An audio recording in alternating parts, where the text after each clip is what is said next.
Let's get started.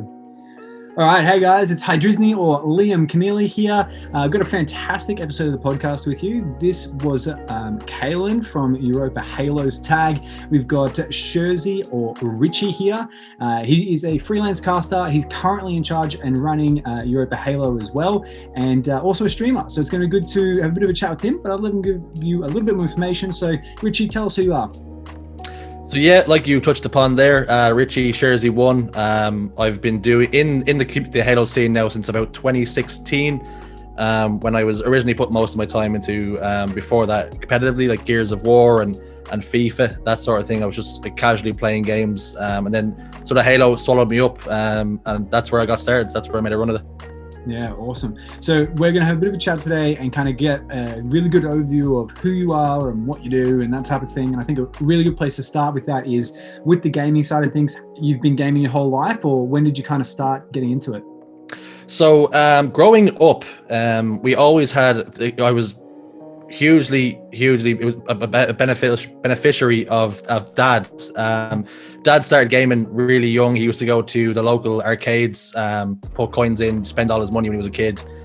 He first got his console. I think he got a Commodore 64. I think it was the very first console. So he was a gamer since day one, and so we always had the latest tech, PlayStations, Xboxes in the house. So there was me and my brother Dean, which is Sherzy2. Most people would know. I originally got we used to be PlayStation 2. We were a PlayStation 2 family, a PlayStation 1. And then Dad brought home an Xbox for me for Christmas one year. And we got online for the very first time. We played a game called Rainbow Six 3. Loved that game to death. It was very much in the Counter-Strike mode where it was a first-person shooter. Any damage, you could die very, very quickly. It was one click to the head, you were dead. And that sort of started off the passion I had of playing games and competitively trying to break down the games meta-wise, what we needed to do to win games and that sort of thing. That it sparked the interest there. It got so bad that my Christmas present, actually my dad played the Xbox quite often, so I was trying to wrestle back my Christmas present from him. Yeah. So it got to the point where he had to then buy me an Xbox, and then naturally my brother an Xbox as well, because you can't be seen to be showing favorites. Yeah. So all three of us were on playing Rainbow Six 3. We started then playing Halo 2, and it was, honest to God, I'd say that was the first taste I had before moving into Gears of War. I remember like it was just yesterday, I watched my dad play Gears of War, and the very first thing I seen was him getting headshotted by a sniper rifle and his head exploding. Yeah. And from that, and I was hooked from there. I was like, whoa, I've never seen that before. Yeah. Oh man, that's awesome. And I feel like that your dad nailed it. Like that's living the dream parenting, really. Being able to game with your kids, being able to buy them a Christmas present, and it kind of turns into a present for you as well. So that's awesome, man. So, and that sounds like it's pretty much always been some kind of first person shooter game for you as well. Has that always kind of been the mold for you? Or is that... Yeah.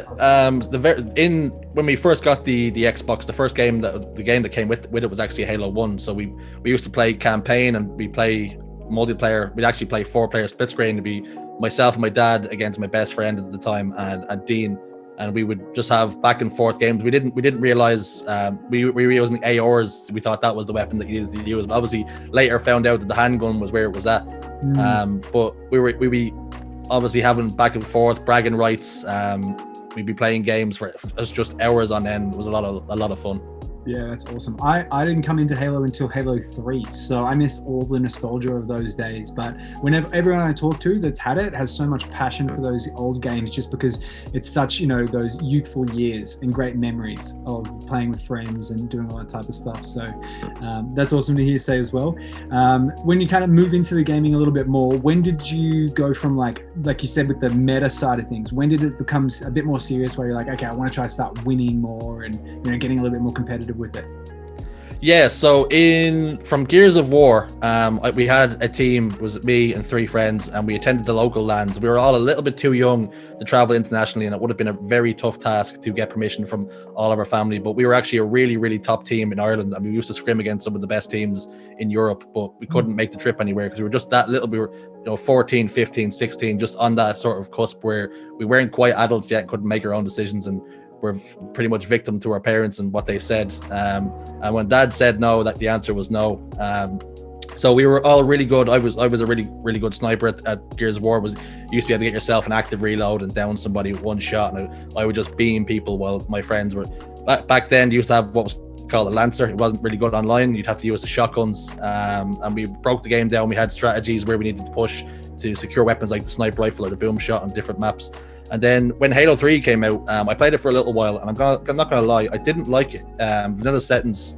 It had, your power drains, your regens, and that stuff just wasn't fun for me whatsoever. I don't know what about it. I just couldn't soak it in. So I went back to Gears of War and played that, Gears 1, 2, and 3. And then the MLG settings came out, and Dean, my brother, he'd been playing it religiously, and he got himself to a 50 and stuff, and he was playing with my cousin. His name's Chris Tolley. He's actually a pro player as well. So them two were playing Halo 3 flat out religiously, and he sort of convinced me to go back. I played a little bit, but I was too far behind, and I never really caught up to all them guys who have been playing it since day splash. So Halo 5 was, I'd say, the first game where I really gave it a good go, and that's where this is all snowballed into what it is now. Yeah, fair enough. And so when did you just pick Halo 5 up and just start playing, or like how did you kind of get involved more with Europa Halo and all that type of stuff? So with Halo 5, it was coming up to Worlds in 2016, and all I'd really been doing was playing Arena. And I remember getting a message off a guy called Sean is Cool. Never met the guy before. He's from Ireland. I don't know whether it was north or south, but one of their teammates had dropped out, and it was a fully funded. If you made, I think, top 16, you got a fully funded trip to London to compete for a spot at Worlds.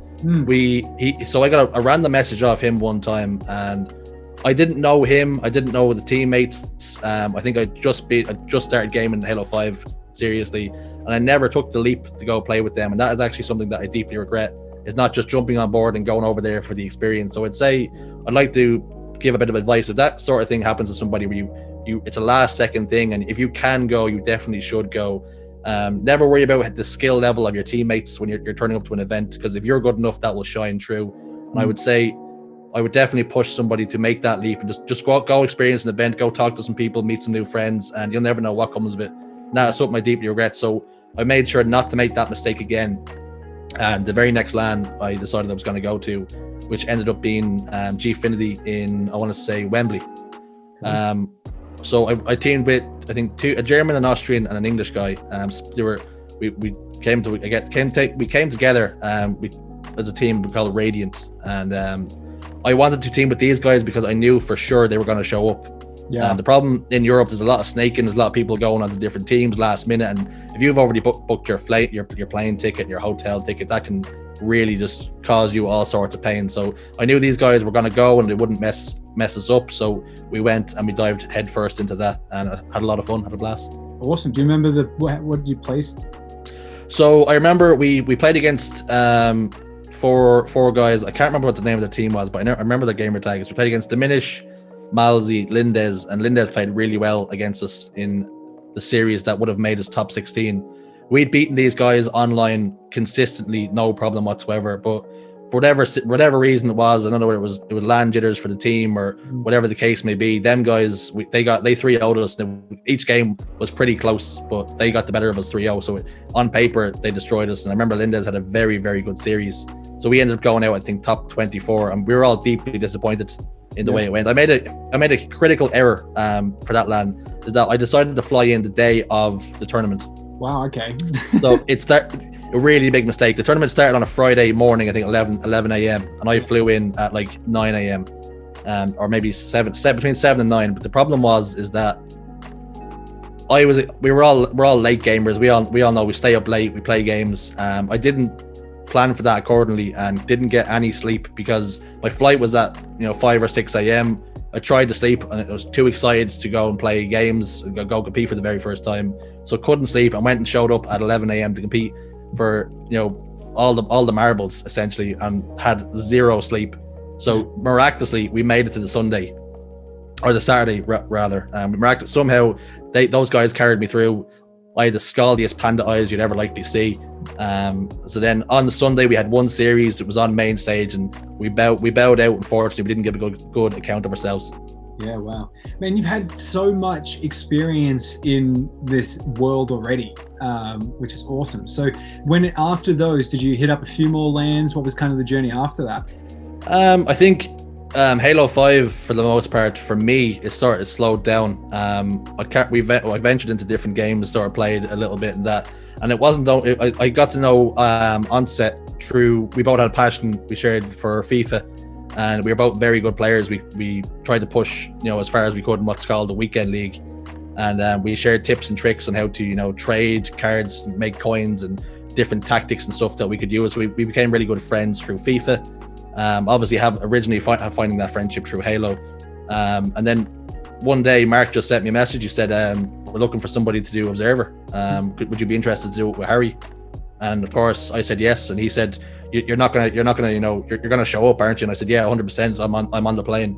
And a couple of weeks later I flew out, and that's when I found a real passion for it. I was sort of shown what happens behind the curtain, all the people pulling strings, the wizards behind there. They're all so talented. You see, there's so many moving cogs in the machine whether it be the producer or people having to go grab things that need to go onto the stream, casters coming and going. I was just mesmerized. I remember just thinking I remember sitting in the chair doing Observer, and I was thinking, I am the least talented person in this room. And well, that's the type of company you want, really. Yeah. And what was that event that you were going in casting? So no, that was for Observing. That was for HCS for Gfinity in London. I think 2018 was the first time I did it. That's when I first got to know Wonder Boy really. Other than before that, he was just a guy who casted Halo and always looked like a nice guy, but I never got to know him really on a personal basis. So we worked together.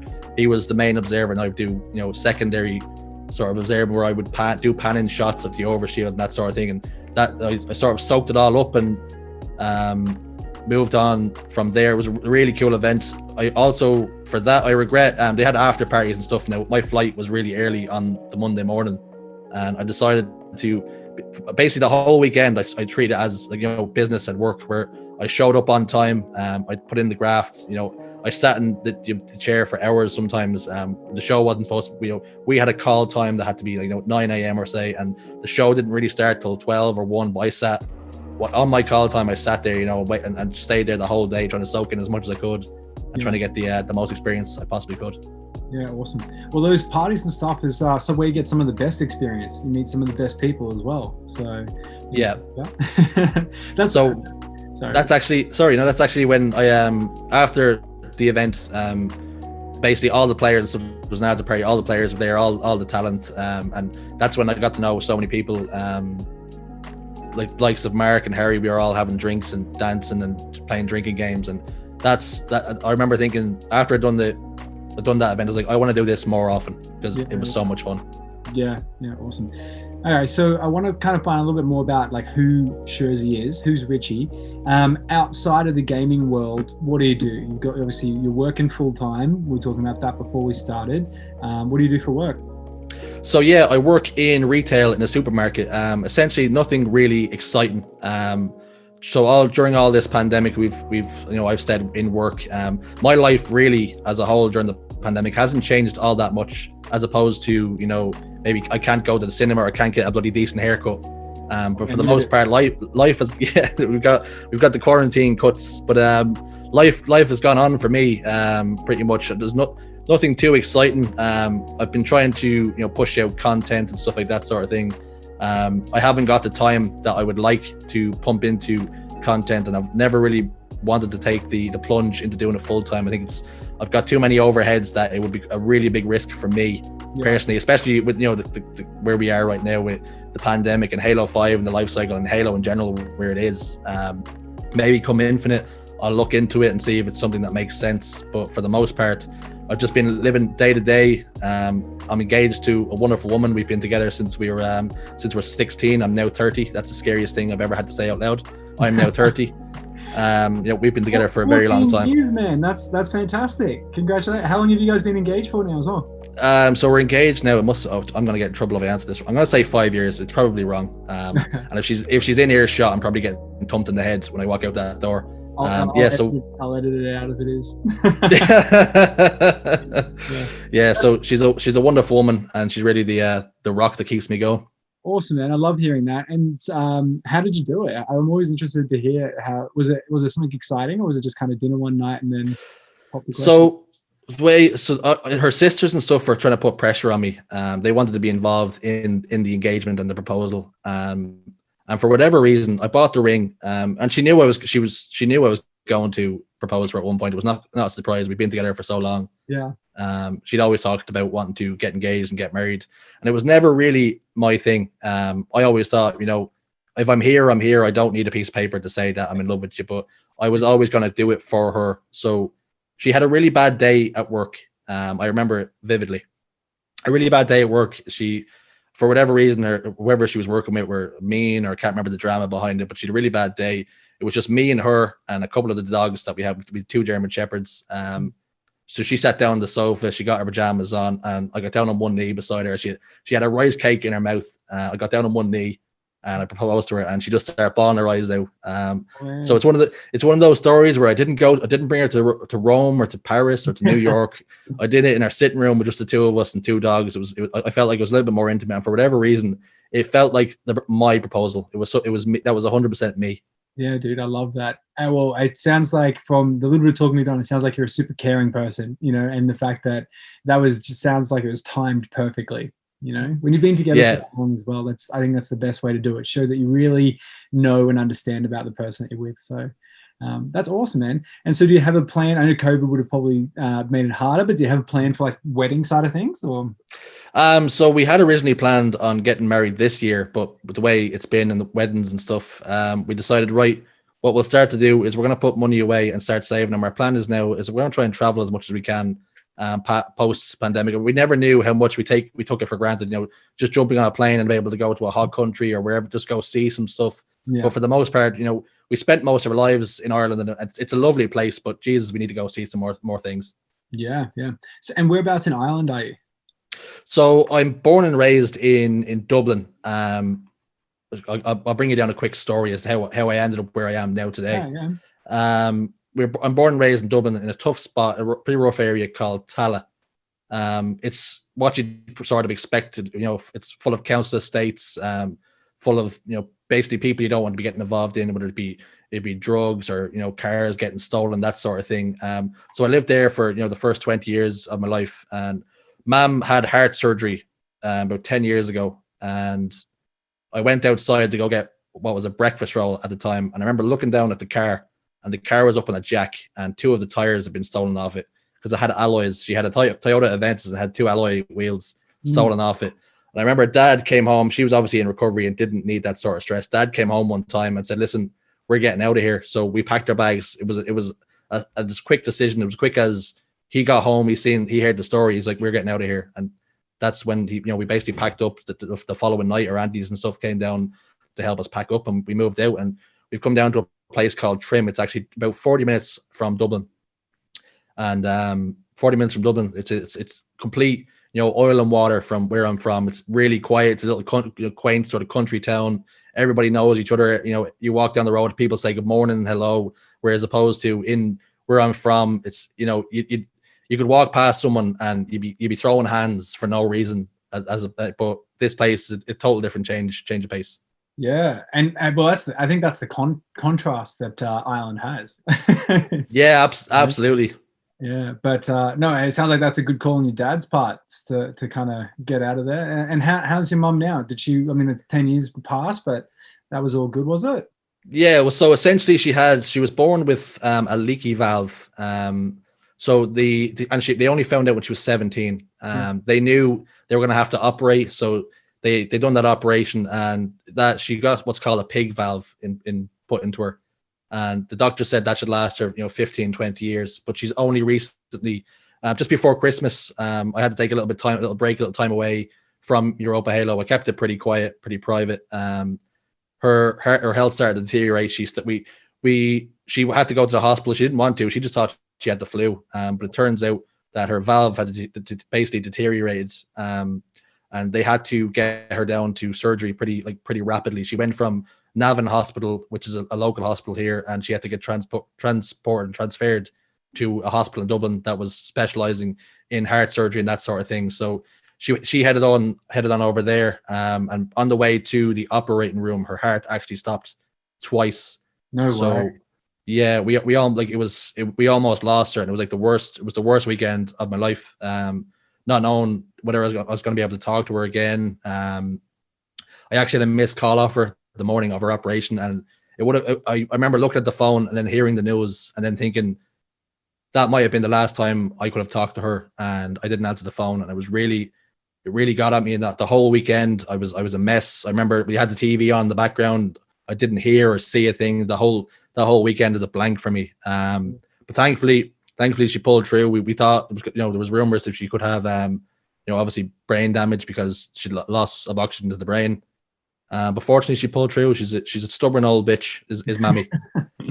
She's as tough as old nails. She's too stubborn to go out like that. Yep. So the nurse called Dad and said that she was full of chats, and that sounded like her. And the first time I talked to her, she asked me if Dad had painted the doors.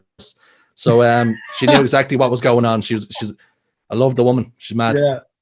Awesome, man. Hey, that's so good to hear. So she's in a good place now after that. Yeah, as well? she's just recently she was recovering in hospital. We couldn't go see her for 6 to 7 weeks, and she's just got home actually last Sunday. I brought her around flowers and stuff, gave her a big cuddle.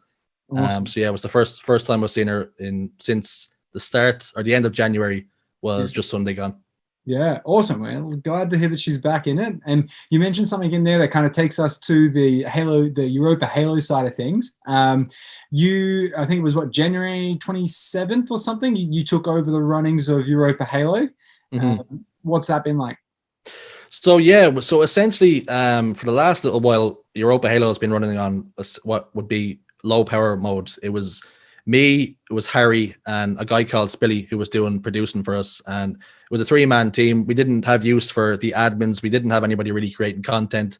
Most of that sort of stuff sort of fell on my shoulders, and Caelan stepped away as he did. The time was right for me, felt. He was a little bit burnt out. I feel like he was burning the candle on both ends, the wick on both ends, and he decided to step back. So for the most part, it didn't actually change much for me because we weren't doing our own cups, as it were, and it was just us covering the H5 Pro Series. Now we're into season 4 now, of course, of the Pro Series, and we started looking at partnerships and stuff with some other people, and I'm pretty sure we've almost got everything locked in. We've got cups and dates all lined up, so we're hoping to announce something very, very, very, very shortly. I've just put together a script and the promo for it, but we're hoping to bring some cups and stuff to European Halo because the scene has been pretty dry for the last little while. So we're hoping to bring it back, and maybe we can ride some sort of momentum then into Infinite. Yeah, I think that's the way to do it, man. That Fred and I've got the very similar plan for Divine Mind and working with the Halo Australia guys. I know that you guys talked to them a little bit. So yeah, same thing coming into Infinite. Try and get a little bit of the people that are involved now really involved. Maybe bring a few of the old people back. Infinite comes out, and then we should have a more thriving community than if we didn't do something like that. But yeah. So what's the main focus been for you since you kind of jumped into that position? Trying to maintain the standards, I'd say, on stream. Caelan and Spilly had been doing graphics and stuff like that, and trying to improve as much as I can possibly. I'm generally a pretty good people person, so the team all welcome me into the new role. Before that, I'd just been sort of in an advisory role. If Caelan ever had a problem and he wanted a second set of hands or a second, just someone he could vent at, I was that guy that gave him the sound advice when he was maybe a little bit more fueled up. He was irritated by some things that were going on and maybe a little bit frustrated at the same time. So I was then thrust into that role. And like I say, for the most part, we've been in low power mode. We didn't have anything that I could really. We have a really good team at Europa Halo, admins and that sort of thing, and we wanted to try and get something that we could use our team and use it as practice. We've got a second guy he's chomping at the bit, wants to do a bit of producing. He's been in my ear, bending my ear back ways and sideways, trying to get himself involved. So we're gonna look to with these new cups. With a bit of luck, we're gonna try and do 2 streams. We're gonna try and bring the content to people, because for the most part, I think the problem with the Halo 5 Pro Series is that obviously the same players, for certainly in Europe, it's Cartel winning 3-0. It's very boring, as they're a super impressive roster to watch, but we kind of want somebody to match them, and it's just we don't have anybody there at the moment. Yeah. So what can we do is maybe try and shine the light on some of these smaller players that are on the come up. They're bubbling just beneath the surface. They're trying to push through, get noticed, and maybe we can shine some light on them. We'll be able to get them into a better position come Infinite, and maybe they'll find themselves in a better roster because of it. Yeah. So for you guys, you've got Cartel that are at the top. How many teams do you reckon there are kind of floating in that secondary? How many are in that limbo kind of zone of being able to compete at that next level?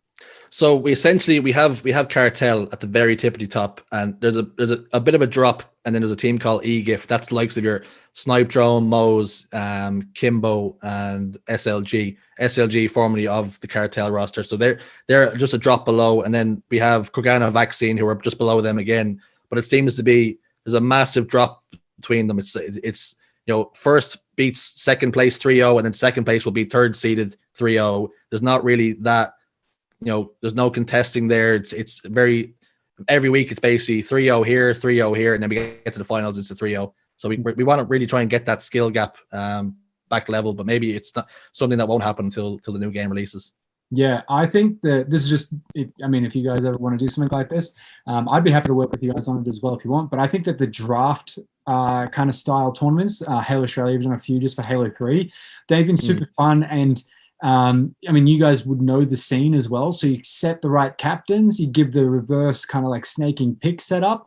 And they've been some really close games, but it's also been a really great platform for some players to stand out that don't really have like a big name. So, that's something that I think we want to do a little bit more of coming into Infinite as well, Yeah, we actually had last year, we were teasing about, and we're thinking about doing it again, is that we had a Nations Cup in which we had So essentially, you would have teams there'd be regions that'd be really strong. So England would be really strong, France would be really strong, because all of Cartel, in fact, were from France until Jimbo joined them. So what we had to do was, before the really strong rosters, we had to kind of nerf them in a way that we would have, let's say Legend, who was a top French player, and we'd have Shady, who was also a top French player. They're both on Cartel, but now we're going to make them captains of France 1 and 2. So we split them up, and they have to try and fight for resources in France to see who they can draft onto the team. So it was the easiest and most clever way we could do to nerf these teams, to bring them a little bit closer. And honest to God, I have to say the Nations Cup is probably one of the funnest events that we've had, and one of the best ones to cast as well. Yeah, awesome. Hey, that's the thing that the community needs more of, I think, as well, is just opportunities for people to shine, and then people to take advantage of it. We see a lot in Australia is very similar. We've got 2 teams that are at the top, one team in particular that is just crushing the competition, and it puts other people off wanting to play, because they're like, okay, well, we know that this team's going to win, this team's going to come second, and then there's a pretty good chance they're going to come third. And so I think doing things like that, it encourages more people to just get involved, participate in the tournament.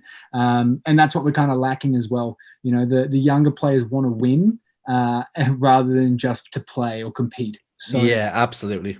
Come up with some, different creative ways that give people an opportunity to compete with the, other top players. But at the same time, the community has got to kind of show that they want that. And then put the effort in to kind of deserve it, rather than just expecting TOs and, orgs to kind of run that stuff for them, Yeah, I felt like that's actually been an issue with some players, that they don't really promote themselves very well, especially the smaller players, that they don't realize that with the likes of Twitter and stuff, that's a platform that they can use to try and push themselves.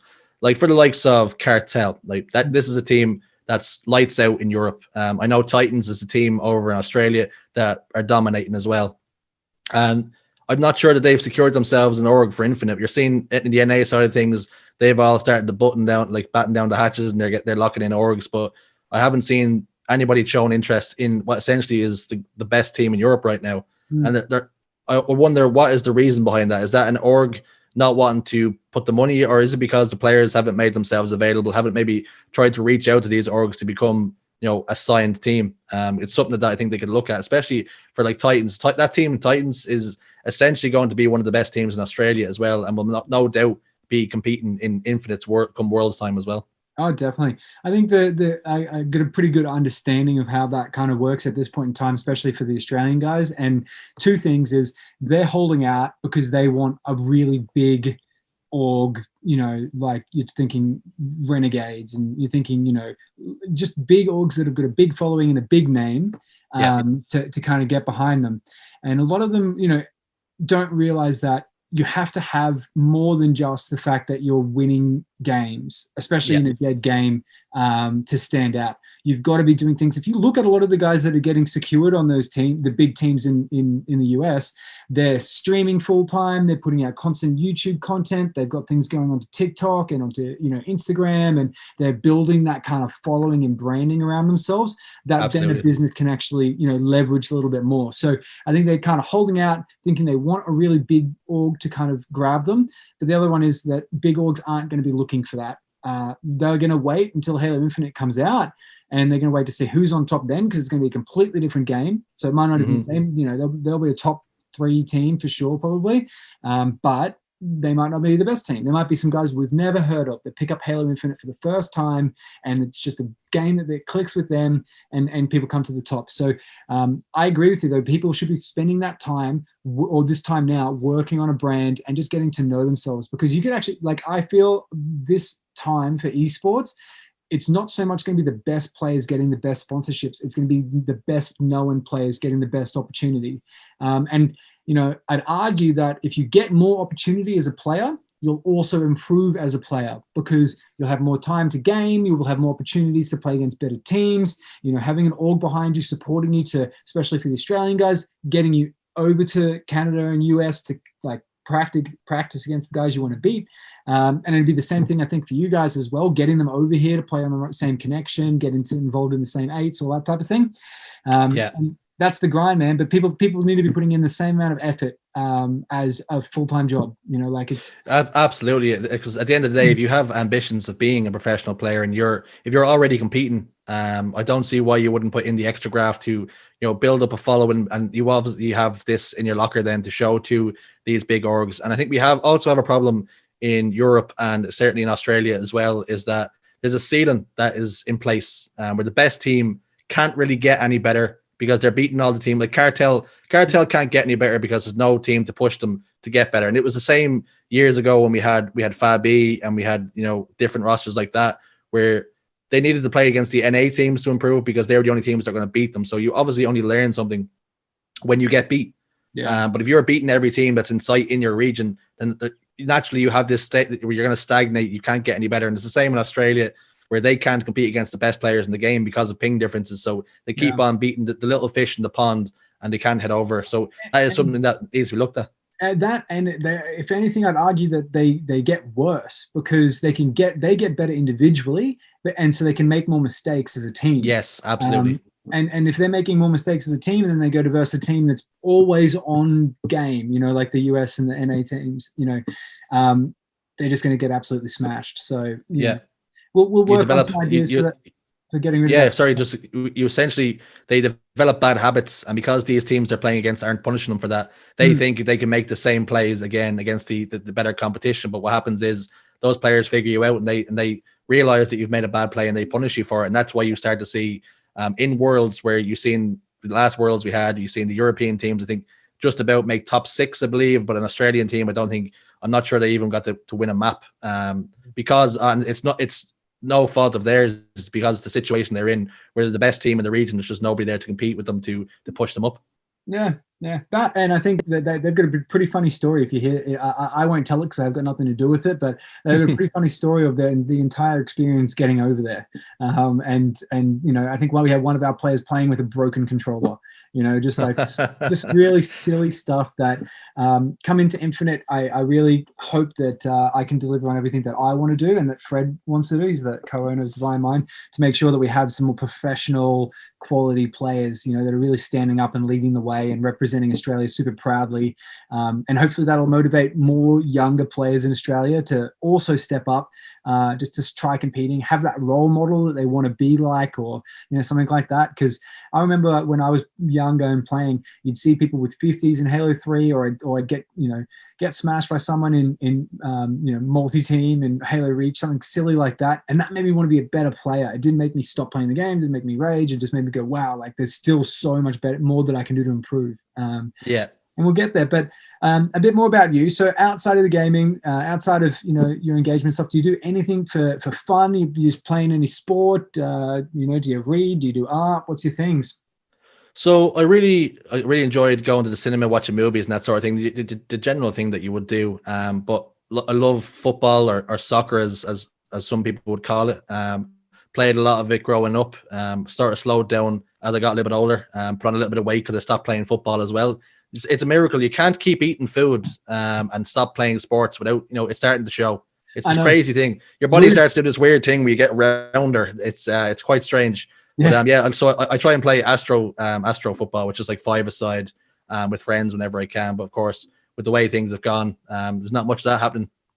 Yeah, it's been a difficult time for that type of thing. I can't wait. As everyone in Australia is pretty much living normally. Most of my friends and stuff, as they were going out to a beer festival the other day, and I was like, man, I haven't been to a bar for over a year. Like an actual. You feel like shaking an angry fist and just saying bastards. That's it, man. I'm over here. I came over here to be rubbing it in their faces that I was going all. Yeah. But they're getting all this. They're getting all the sun. They're having all the drinks, and you're over in Canada getting snowed on. That's it, man. But it's been beautiful. So, as far what's something that you'd want more people to know about you? Because obviously, lots of people know you for the casting and all that type of stuff. Is there anything that most people don't know about you that they should know?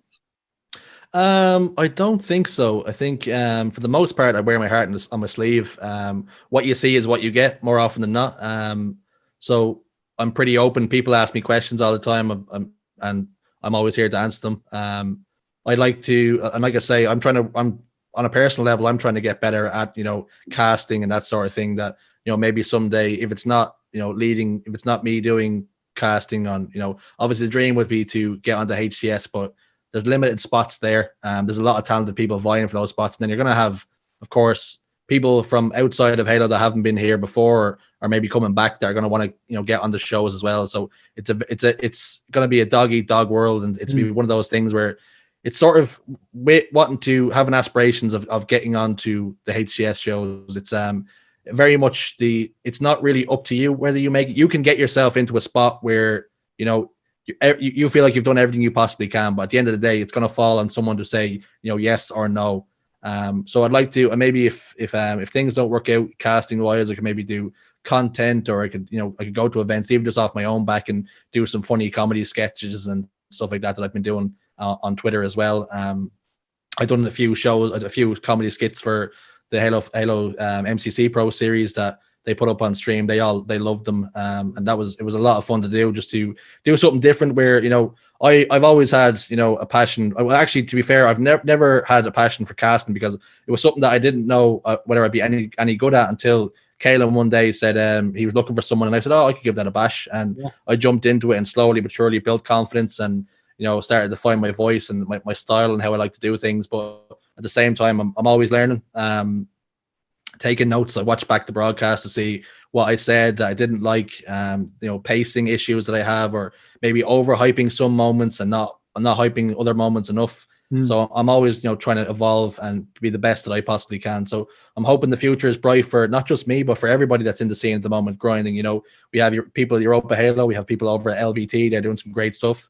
Toronto, GT Halo, Halo Australia. I hope, as the water rises, it rises for everybody. Yeah, exactly, man. I couldn't agree more. And, I haven't had the opportunity to talk to you too much before today, but I told Kaylin all the time that if you guys need anything from Divine Mind, if we can help you out with sponsoring some events for some prize money to get more people involved, if it's advertising, if it's just simply retweeting things and doing whatever, I'm usually pretty good at that. But if there's anything that we can do to help you individually out for anything, the stuff that you're doing, but also the Europa Halo, you just always let us know. More than happy to do what we can, for that. So like you said, when the water rises, we should all rise together. So that's it. We're all essentially, we're in a spot now with Halo 5 and Halo in general, where we're sort of simmering on the boil. We're dormant for a little while, and we're all grafting, in the shadows, trying to get ourselves ready for when the tidal wave hits. That we can ride that wave, and we need to, as a community, we need to ride the wave together. We need to all be, pulling in the same direction. We're all essentially, you know, I could use the analogy that we're a family, but you know, we are essentially, you know, the guys over at LVT. I love the stuff that they're doing. I try and, you know, I try and like their stuff and engage. I join their chats. I watch the stuff that they're doing. It's you know, it's really impressive that, especially their Tuesday night. It's a lot of fun to watch. You know, the production is great quality. So it's always good to support one another and not, you know, look over at other people, what they're doing, and trying to compare yourself to them and maybe being a little bit envious. I think we should all try and, you know, root for each other and pull in the same direction. Yeah, awesome. I want to know a little bit more about your content kind of stuff, because you stream as well. Do you do any YouTube stuff, or like what's the go with the content stuff? So, well, I have these things. So it's the strangest thing. My process is that I'll lie in bed at night, and I won't be able to sleep for whatever reason, and an idea will pop into my head of a funny thing, a funny bit that I want to do. I've loads of comedy things that I want to do, but because of the current pandemic, I want to do things with Mark and Harry and Dan, and I've loads of comedy sketches in my head that I want to do. But because obviously the pandemic we're in, the state of the game that we're in, it's far better to do these things when Infinite comes. So obviously to be a bigger audience to see it, I'll be able to go travel to them. We can bang that sort of stuff out. I've loads of different like comedy ideas that I want to do. Like I've started to try and do as much as I can when ideas come to my head that I can do at home and do on the desk. Simple things like reviewing Batchford's gameplay when he got ninja'd a couple of weeks ago. That idea originally stemmed from, I was in Batchford's chat. I clipped the ninja, and then he gave me a stick for not downloading the clip on Twitter. And I said, right, well, because you've taken the piss out of me, I'm gonna go and make a show now for it. And you know, we had a good laugh at that. And then I've done the Australian joke. I don't know whether you've seen it a few weeks ago, where I flipped the map upside down so that it looked, they're obviously down under was the joke. So the whole map would be flipped upside down. So that's how I was trying to portray Australian players play the game, is they're all upside down. So these sort of ideas are coming to me. I'm writing them down. I'm jotting them down. I'm just trying to fire as much content as I can. Awesome, man. I'd love to see that. And so for the people that are watching this, we've got a little steadily growing community watching these and listening to these podcasts. Where can they find you if they want to follow your journey a little bit more? So it'd be Twitter. I'm Sherzy1. Twitch, it's very much the exact same thing. I haven't really started a YouTube. I think I'll probably do that in the future. It's very, very hard to grow on YouTube, and even on Twitter, I feel like it's extremely hard to grow when you do some good comedy videos. People seem to like them. You get the engagements, that sort of thing, but you don't really get the follows and stuff that follows, you know, that comes with it. So I'm just, you know, steadily grinding, putting out things when they come to me. So I would say Twitch, Sherzy1, and Twitter, Sherzy1. Excellent. Well, we're going to leave the links to that in the description too. No matter where you're listening to it or watching it on YouTube, the links will be in the description, so you can check him out a little bit more, get behind the guy. You can tell he's passionate about it. So the more people involved with your journey, the better. I want to know though, like what was the turning point from the kid that grew up with dad playing computer games, you know, to going to the Gears of War competitions, to going to, you know, Halo lands, getting into doing the casting and stuff. At what point did you go, all right, I'm going to start streaming some of this as well? I want to, you know, start creating some content around it. I think I owe a lot of it in many ways to Onset, because he was the catalyst that, you know, very much, you know, I got into a point in my you know, competitive career where I was never really going to push through to that bubble and break in to be a player that, you know, was going to make the difference and turn pro. And so my career was definitely going to be going on the downturn. So he actually just reached out to me, and because I think if he hadn't asked me that I want to observe, I wouldn't have naturally, you know, seen the things behind the scenes and got interested in that sort of thing. And then seeing my friends, like I'm really good friends with Dan Gaskin. I'm really good friends with obviously Onset and Wonderboy, and they're my friends. I want to see them succeed. And then I said, oh, you know, they're really good at that. Maybe I could give that a try. And because Mark asked me that I want to do Observer, that I slowly started to find my feet and find the confidence in doing casting. And then having the belief in myself, I think that the ideas that I have in my head are good enough and funny enough to actually start to, you know, manifest and put them into some sort of video format, and that people will enjoy them. And it's always really good to know that people enjoy the things that you're doing, whether it be me casting or me putting together those funny videos, and people are, you know, tweeting at me saying, you know, loads of laughing faces and stuff, and that they've enjoyed the content. And I basically, it's a really nice feeling knowing that initial spark and that idea that came from my head that I've put out there, you know, people are pulling towards and they're enjoying it, as opposed to maybe the other way around where you're getting a bit of stick. Yeah, man. But that's I think that's all the stuff that puts you in the right place to do more of it and just try and work on improving it in little places and everything. But yeah, I'm gonna have to jump on your Twitter. I think I've seen a few and I laugh, but I'm gonna have to go through and make sure I've watched them all because it sounds like they're pretty funny. So that's fantastic. I might have built myself up now for the failure. So maybe look at it with a pinch of salt. I don't want to be criticized too heavily now that I've built it up so much that it's going to be some hilarious hell, and you're going to go on there now and say that wasn't funny at all. Well, if it's funny enough, I'll put it in the YouTube version of this. I'll try and download a screen share so people can watch it as well, just so they know what we're talking about. But that's fantastic. I've got a few things that I want to chat with you before we finish up, and one of them is Absolutely. about the Halo Infinite side of things. So what's your expectation for Halo Infinite? Are you thinking that they're going to nail campaign? There'll be some issues with multiplayer. I mean, most of us are just fingers crossed that both are nailed, but what's your thoughts on Halo Infinite? For the most part, I really hope what's the most important thing about it is that it's a good game. The issue you have especially with the Halo fan base is that no matter what they do, someone is going to be unhappy with what's happened.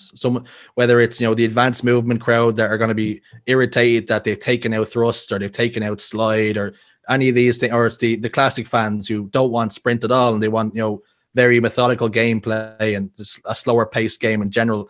You're not going to be able to please everybody, and you're going to, upset somebody along the way. So I really just hope that we get a good game, because at the end of the day, we all deserve it. We've been sticking through this, this dry patch now for a long time, and we've obviously, with the delay, it can only be good news. And I actually think that it was a bit of a blessing in disguise, the fact that the game was delayed, because we would essentially be all, if the game was out now, and in a perfect world, we'd all be traveling to LAN events. We'd all be getting to, meet up with our friends. Maybe you and I would be sharing a beer at some point, but and we will at some point, and hopefully so. So the game has been delayed, and we're obviously trying to, all on different corners of the globe, trying to deal with this. I hate hearing the word now pandemic. I hate hearing, unprecedented times. It's all very, very draining. I try and, for the most part, tune it all out and just wait until I can stick my head out from under the sand. But I'm hoping that the game is really good. I don't care if it's advanced movement. I don't care if it has a BR, if it does or it doesn't. It's all good news to me either way, as long as the game comes out, and for the most part, we can all enjoy it together and we can start to build something from then. I think the only thing they need to do is, for the competitive side, is nail the settings from day one. I think we had an issue with Halo 5 where we had ARs, we had splinter grenades, we had plasma rifles, we had all sorts of stuff that really made the game a little bit noob friendly, I would say. But when we then obviously made the change, I think it was a little bit too late, where we had the pistol starts and that sort of thing. So I think from day one, I think we need to get the competitive settings nailed down and make sure that they're as best as they can be. Yeah, I completely agree with that. I remember playing Truth, and there was like a fusion rod in the middle for some unknown reason.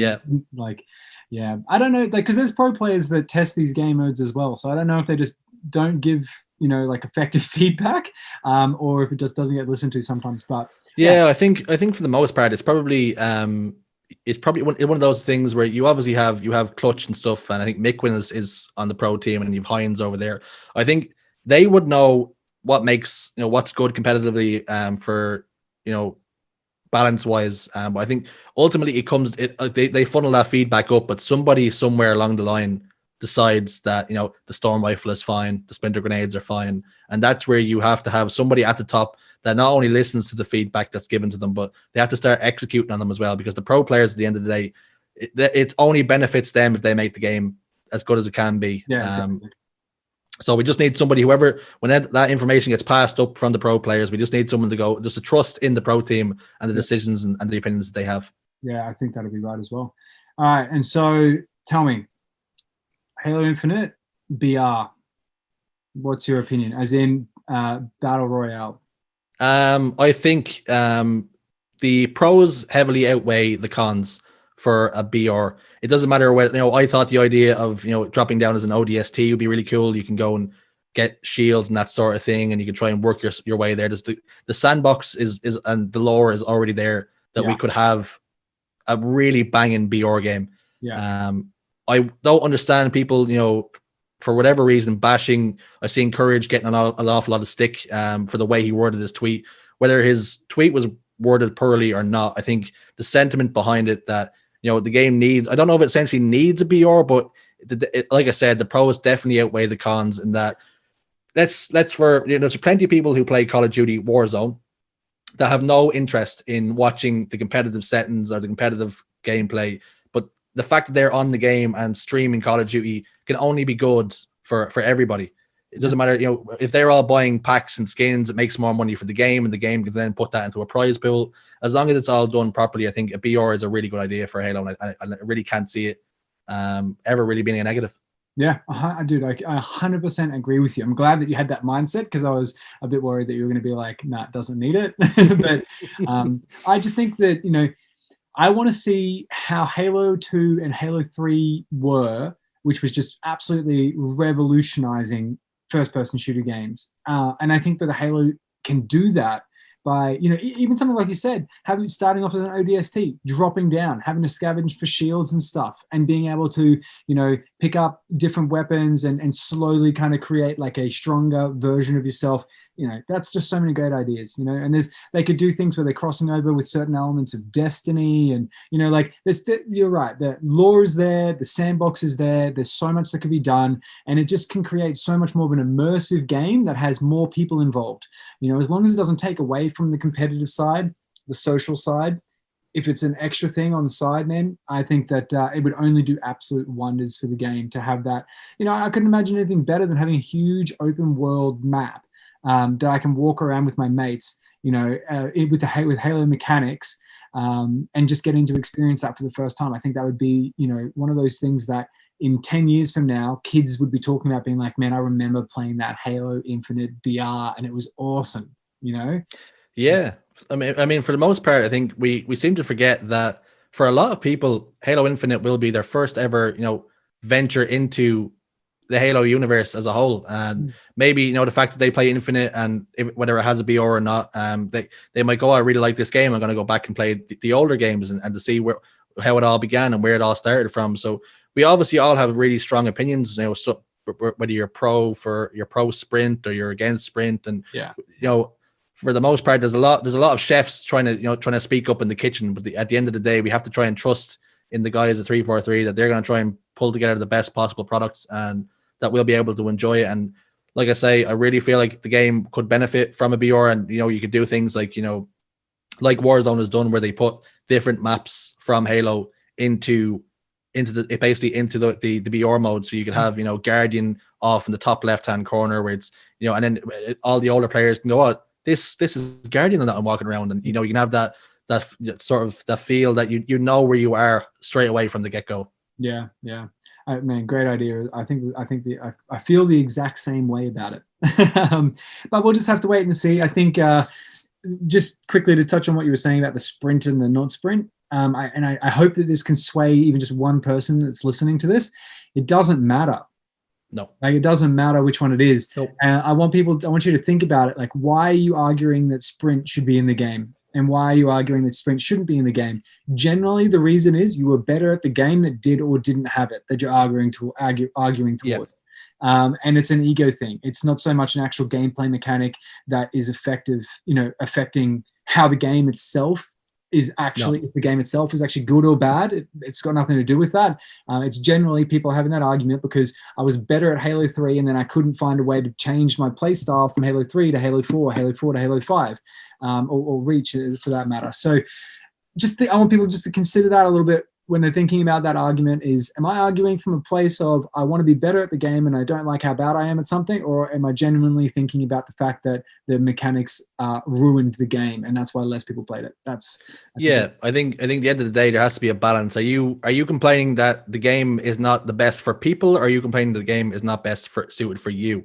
Yeah, exactly. And that is an answer, because loads of games are going to get released. You're going to be, as a person, you're going to be good at some of them. You're not going to be good at others. But that doesn't mean that you should, because you don't like sprint, because you couldn't adapt to it, that you should then try and, we all have opinions at the end of the day. Dad always said opinions like arseholes. We all have them. So it doesn't really matter, what I think or what you think for the most part. But if the game comes out and it has sprint or it doesn't have sprint, I'll adapt to it. I'm totally okay with either outcome. I will play the game. I love the game, regardless of what mechanics are in or not in it. Grapple hooks, I for some reason, I think it could be quite fun to have, you have a grapple and you pull someone towards you, like your scorpion, and you can melee to get the final kill. I think all those little things can only help to have a better skill gap, and because of that, the game will flourish. Yeah, I think so as well. But we're coming up close to an hour, and I've got two more things that I love to ask everybody. So the first is, with Divine Mind, we have a great community of new recruits where I put on to them the idea of goal setting and working towards, what they're trying to improve on, and having a dream reality that they'd like to manifest, right? And so what would be the dream version of Richie, say 5 years from now? Are you someone that's working out more? Are you doing the casting full time? Have you got your own org? Is Europa Halo making lots of money? You're finally married because COVID's ended and traveling. What's the actual dream reality for you?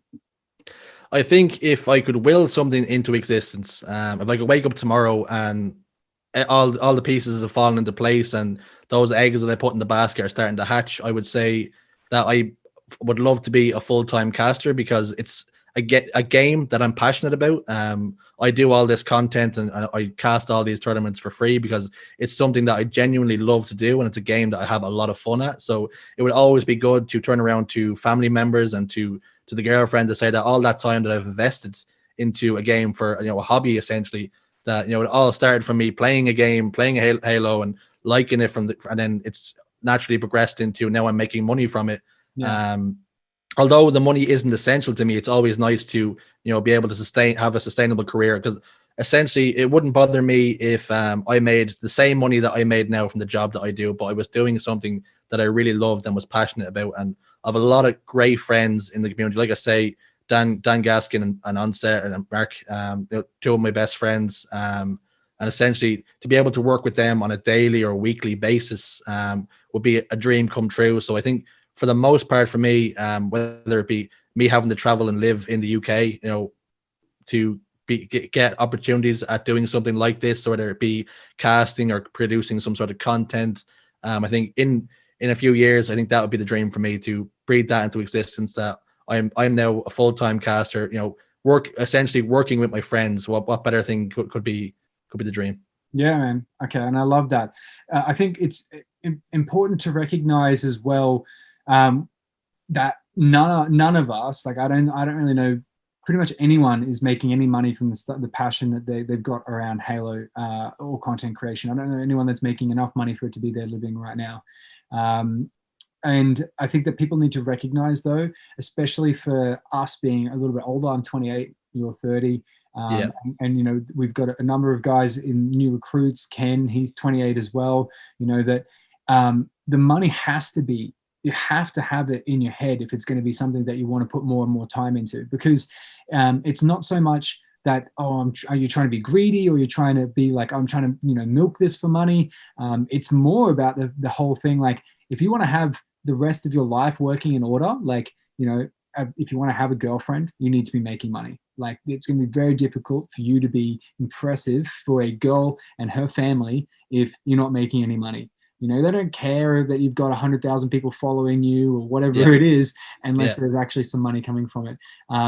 But also for the mental health side of things. If you don't, money is a good checkpoint for people to be able to say, okay, I have the freedom to do the things that I'm passionate about. I've got more time to put into what is going to work for me. So I just wanted to quickly bring that up, because I think some people get the whole money thing twisted when they hear people say it. Yeah, I think for the most part, if you're making some money that you can pay your bills and you can have a nice life where you can get a new car and stuff, that's all well and good, but it's good to make some money from it. It's validation that your services are worth it, because there are plenty of times where I'll finish a show and I won't feel too great about the cast I've done, and it's those negative thoughts are never too far away, that maybe you're not quite good enough, and that this maybe isn't something that you can do. And so those thoughts are always lurking about in the back of your head, whether you like it or not. And sometimes you'll get what people call imposter syndrome, where you'll think that you probably don't have any right to be where you are. So it's you were speaking upon the mental health of it. So it's always good just to earn a little bit of coin to validate that you are where you are where you belong. And essentially that's it. Yeah, 100%. So I encourage people that if they like seeing content from people, to tell them, express it a little bit, do the little parts that you can, be involved with the stuff that they're trying to do, because it makes a big deal. It means a big difference, makes a big difference, means a big deal to the people that you're doing that for. So, but I love that answer, man. I think it was absolutely fantastic. The last question that I generally have is getting you to tag somebody else. So obviously, Kaylin tagged you in. I think this is a really good way to kind of see how it's ended up. I've got about 4 or 5 interviews booked in now, and we've got people that are general managers for really big organizations, and we've got streamers and casters and just people from all different places coming because of this. So who's somebody that you think from the Halo scene, from the gaming scene, actually, can be absolutely anyone that you think would bring some value to the conversation? I think I would love to listen to either Nighty Night or I think Louis V. Okay. I think he's just gone full time. He's taken the plunge at a very difficult time, I would say. So he's been very brave. So I think Nighty's working with him as well. So it'd be great to hear from either one of them. I think certainly Nighty Night will have loads of great stories to talk about, whether it be from lands that he's attended in America. The likes of DreamHack, ranging from Halo 5 to 4 to Reach. I think Alex is a man that would have a lot of stuff to talk about, and he could be quite interesting to listen to. Yeah, excellent. All right, well, I'll let you make the introductions there, because it's a bit easier if you break the ice and say, hey, guess what? I just volunteered you to do an interview. I'm going to put you in touch with Liam, and I'll be in their DMs after that. No worries whatsoever. I'll slide straight into Alex's DMs after this. Excellent, man. Well, I would appreciate that.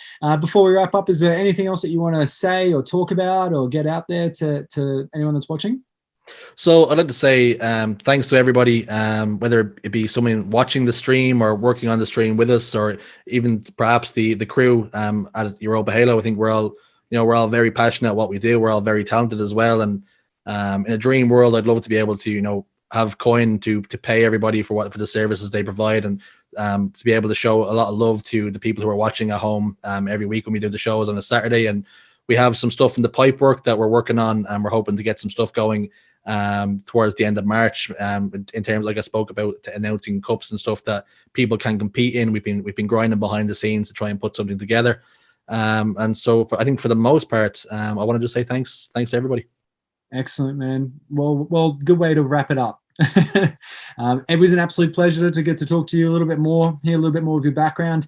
For everybody that's watching this, I hope you enjoyed the episode. Make sure that you leave a comment down below. Let me know if you enjoyed it. Were there any questions that I didn't ask that you'd like me to ask next time? Just let me know. You can tweet at me. The links will be down in the description for both of us. I want to make sure that we're improving the podcast, improving these episodes, so that it's the type of stuff that you really want to watch. So if you also have any guests that you'd like me to interview, leave that down there, and we'll get to working on it. But thank you again so much, Richie, for the time. Really appreciate you. And we'll see everybody else on the next episode.